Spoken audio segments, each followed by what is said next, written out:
अगर ध्यान रख रही होती तो जो कमर्शियल जितने भी आउटलेट्स हैं उन पर इस तरह का प्रभाव नहीं पड़ता।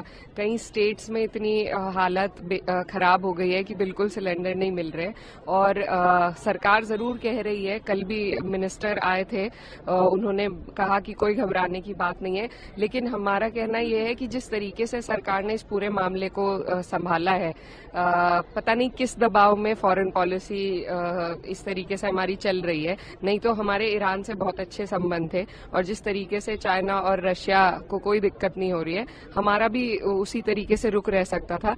लेकिन वॉर से, अटैक से, ईरान पे जो अटैक हुआ है, किसी भी एक इंडिपेंडेंट नेशन की सोवरेनिटी पे अटैक इस तरीके से होना, इंडिया को उसके खिलाफ खड़ा होना चाहिए था, क्योंकि आज ये उनके साथ है, कल को किसी के भी साथ हो सकता है। और लेकिन हमने क्या किया, हम उससे 2 दिन पहले ही इजराइल हमारे प्राइम मिनिस्टर घूम के आए हैं।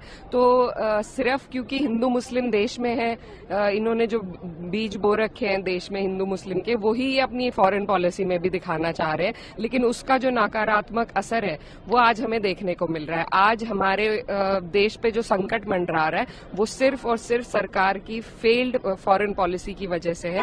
और अब जनता, विपक्ष ये बात पहले दिन से कह रहा था, लेकिन अब जनता भी इस चीज को देख सकती है। लेकिन जो गवर्नमेंट की तरफ से क्लैरिफिकेशन दिया जा रहा है, या प्राइम मिनिस्टर लगातार कम्युनिकेट कर रहे हैं और एमडी की तरफ से भी गाइडलाइंस जारी किए गए हैं, एडवाइजरी जारी किए गए हैं, क्या इससे आप लोग सेटिस्फाइड हैं? जी नहीं है, क्योंकि धरातल पर जो समस्या है वो आउट ऑफ कंट्रोल होती जा रही है और सिर्फ एक स्टेटमेंट देने से चीजें नहीं बदलेंगी। स्टेटमेंट तो सरकार बहुत चीजों के लिए देती है, लेकिन हालात अच्छे नहीं है और इससे जो फूड इंडस्ट्री है उस पर बहुत बड़ा प्रभाव पड़ा है। और साथ ही साथ लोगों को सिलेंडर रीफिलिंग के लिए भी अब एक्सटेंशन बढ़ा दी गई है। अगर खत्म हो जाएगा तो आदमी कहां से उसकी पूर्ति करेगा। तो ये गंभीर विषय है और इस गंभीर विषय में सरकार को बहुत जरूरी है कि अपनी फॉरेन पॉलिसी को सुधारे और इंडिया फर्स्ट की जो हमारी पॉलिसी है वो होनी चाहिए।